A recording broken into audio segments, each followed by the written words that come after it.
ಮೊದಲನೆಯ ಪ್ರಶ್ನೆ, ಅತಿ ಹೆಚ್ಚು ಬೆಳ್ಳಿಯನ್ನು ಉತ್ಪಾದಿಸುವಂತಹ ರಾಜ್ಯ ಯಾವುದು? A Karnataka, B Rajasthan, C Assam, D Kerala.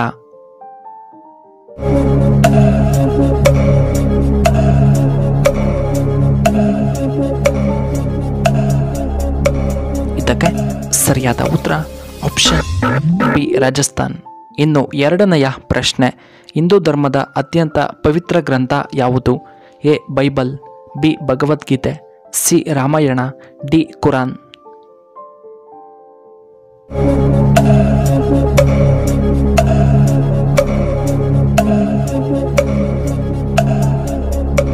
ಇದಕ್ಕೆ ಸರಿಯಾದ ಉತ್ತರ ಆಪ್ಷನ್ ಬಿ ಭಗವದ್ಗೀತೆ.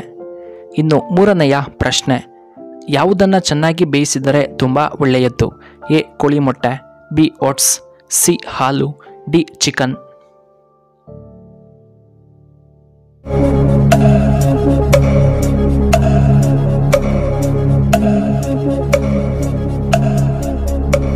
ಇದಕ್ಕೆ ಸರಿಯಾದ ಉತ್ತರ option B oats.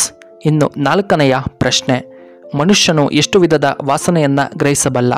A 60,000, B 20,000, C 10,000, D 50,000.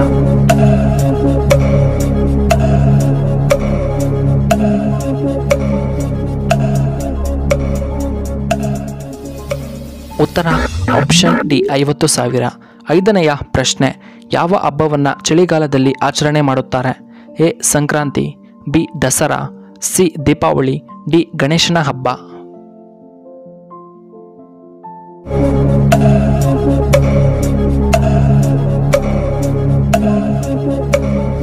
ಇದಕ್ಕೆ ಸರಿಯಾದ ಉತ್ತರ ಆಪ್ಷನ್ ಎ ಸಂಕ್ರಾಂತಿ ಹಬ್ಬ.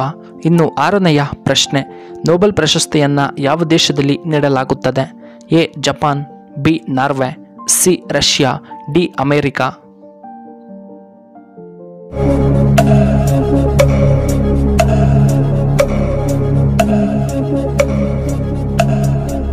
ಇದಕ್ಕೆ ಸರಿಯಾದ ಉತ್ತರ ಆಪ್ಷನ್ ಬಿ ನಾರ್ವೆ.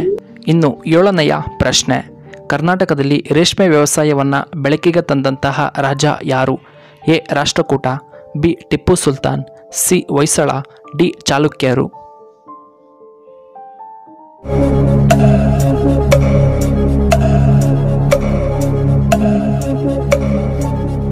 ಇದಕ್ಕೆ ಸರಿಯಾದ ಉತ್ತರ ಆಪ್ಷನ್ ಬಿ ಟಿಪ್ಪು ಸುಲ್ತಾನ್.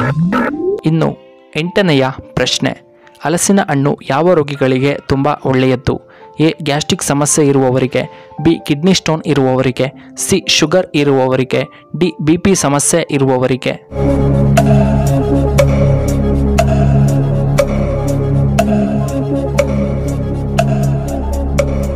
ಇದಕ್ಕೆ ಸರಿಯಾದ ಉತ್ತರ ಆಪ್ಷನ್ ಡಿ BP ಇರುವವರಿಗೆ. ಒಂಬತ್ತನೆಯ ಪ್ರಶ್ನೆ, ಸೂರ್ಯನ ಮೂಲಕ ನಮಗೆ ಯಾವ ವಿಟಮಿನ್ ಹೇರಳವಾಗಿ ಸಿಗುತ್ತದೆ?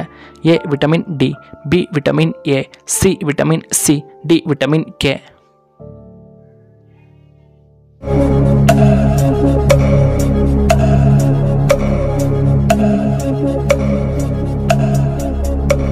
ಇದಕ್ಕೆ ಸರಿಯಾದ ಉತ್ತರ ಆಪ್ಷನ್ ಎ ವಿಟಮಿನ್ ಡಿ. ಇನ್ನು ಹತ್ತನೆಯ ಪ್ರಶ್ನೆ, ಭಾರತದ ಅತ್ಯಂತ ಬಡ ರಾಜ್ಯ ಯಾವುದು? A Assam, B Gujarat, C Karnataka, D Bihar.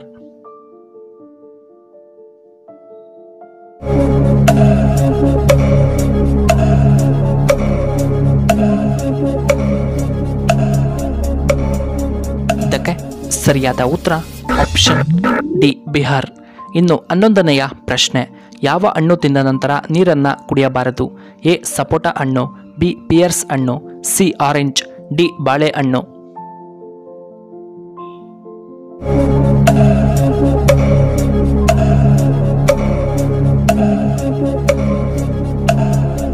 ಇದಕ್ಕೆ ಸರಿಯಾದ ಉತ್ತರ ಆಪ್ಷನ್ ಬಿ ಪಿಯರ್ಸ್ ಹಣ್ಣು. ಇನ್ನು 12ನೆಯ ಪ್ರಶ್ನೆ, ಕಲ್ಲು ಉಪ್ಪು ಬಳಸುವುದರಿಂದ ಏನು ಉಪಯೋಗ? ಎ ಗ್ಯಾಸ್ಟ್ರಿಕ್ ಸಮಸ್ಯೆ ನಿವಾರಣೆ, ಬಿ ಜೀರ್ಣಶಕ್ತಿ ವೃದ್ಧಿಯಾಗುತ್ತದೆ, ಸಿ ಒತ್ತಡ ನಿವಾರಣೆ, ಡಿ ಕಿಡ್ನಿ ಸಮಸ್ಯೆ ನಿವಾರಣೆ.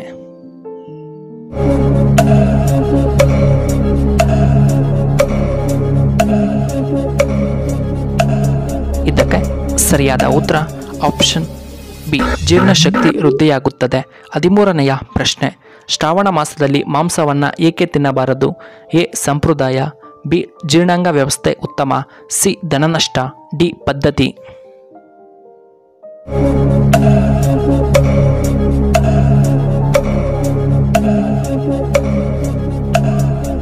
ಇದಕ್ಕೆ ಸರಿಯಾದ ಉತ್ತರ ಆಪ್ಷನ್ ಎ ಹಳೆಯ ಸಂಪ್ರದಾಯ ಮತ್ತು ಬಿ ಜೀರ್ಣಾಂಗ ವ್ಯವಸ್ಥೆ. ಇನ್ನು 14ನೆಯ ಪ್ರಶ್ನೆ, ನವಿಲುಗರಿಯನ್ನು ಮನೆಯಲ್ಲಿ ಇಡುವುದರಿಂದ ಏನು ಉಪಯೋಗ?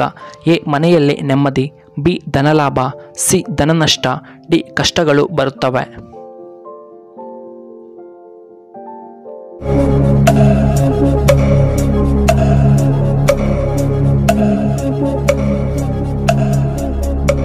ಇದಕ್ಕೆ ಸರಿಯಾದ ಉತ್ತರ ಆಪ್ಷನ್ ಬಿ ಧನಲಾಭ. ಇನ್ನು ಕೊನೆಯದಾಗಿ 15ನೆಯ ಪ್ರಶ್ನೆ, ಯಾವ ಕಾಯಿಲೆ ಇರುವವರು ಬಾಳೆಹಣ್ಣನ್ನು ತಿನ್ನಬಾರದು? ಎ ಹೃದಯ ಸಮಸ್ಯೆ ಇರುವವರು, ಬಿ ಅಸ್ತಮಾ ಸಮಸ್ಯೆ ಇರುವವರು, ಸಿ ಗ್ಯಾಸ್ಟ್ರಿಕ್ ಇರುವವರು, ಡಿ BP ಸಮಸ್ಯೆ ಇರುವವರು.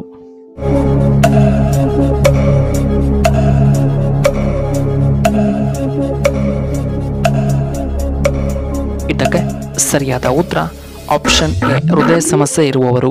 ವೀಕ್ಷಕರೇ, ನಿಮಗೆ ಈ ವಿಡಿಯೋ ಇಷ್ಟವಾದರೆ ದಯವಿಟ್ಟು ಲೈಕ್ ಮಾಡಿ, ಹಾಗೆ ಶೇರ್ ಮಾಡಿ, ಹಾಗೂ ಇಂತಹ ಹೆಚ್ಚಿನ ವಿಡಿಯೋಗಳಿಗೆ ನಮ್ಮ ಚಾನಲ್ನ ಸಬ್ಸ್ಕ್ರೈಬ್ ಮಾಡ್ಕೊಳ್ಳಿ. ಹಾಗೆ ಪಕ್ಕದಲ್ಲೇ ಇರುವ ಬೆಲ್ ಬಟನ್ನ ಆಕ್ಟಿವೇಟ್ ಮಾಡ್ಕೊಳ್ಳಿ. ಆಗ ನಾವು ಯಾವುದೇ ಹೊಸ ವಿಡಿಯೋ ಅಪ್ಲೋಡ್ ಮಾಡಿದರೆ ನಿಮಗೆ ನೋಟಿಫಿಕೇಶನ್ ಬರುತ್ತೆ. ಧನ್ಯವಾದಗಳು.